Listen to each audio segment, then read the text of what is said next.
এটাই হলো আমাদের জন্য সবচেয়ে। হ্যান্ডকাপ পরানো নিয়ে পুলিশ সদস্যদের সঙ্গে বাগবিতণ্ডায় জড়িয়ে আওয়ামী লীগের প্রেসিডিয়াম সদস্য সাবেক মন্ত্রী শাহজাহান খান এবং হাসানুল হক ইনু এভাবেই বলতে থাকেন।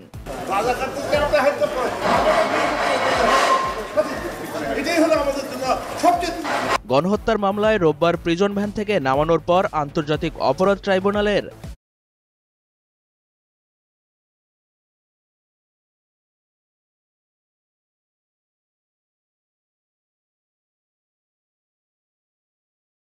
হাজতখানায় নেয়ার সময় এমন এক পরিস্থিতির সৃষ্টি হয়।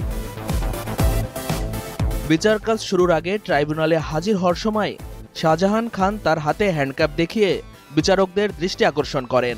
তিনি বলেন, আমি একজন বীর মুক্তিযোদ্ধা, আমাকে হ্যান্ডকাপ পরানো হয়েছে, এটা আমার জন্য অমর্যাদাকর। তার আইনজীবীও এই বিষয়টি আদালতের কাছে তুলে ধরেন। এ সময় ট্রাইব্যুনালের বিচারক কি হয়েছে তা জানতে পুলিশ সদস্যদের ডেকে পাঠান।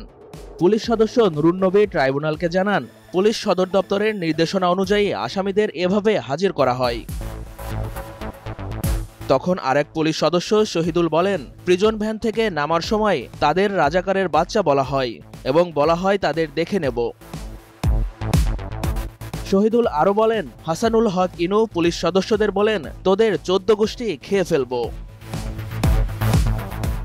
তবে কাঠগড়ায় থাকা হাসানুল হক ইনু, রাশেদ খান মেনন, শাহজাহান খান, কামরুল ইসলাম বলেন, না না, তারা এসব কিছুই বলেনি, সব মিথ্যে কথা। এর জবাবে ট্রাইব্যুনাল বলেছেন, যদি কোনো আসামি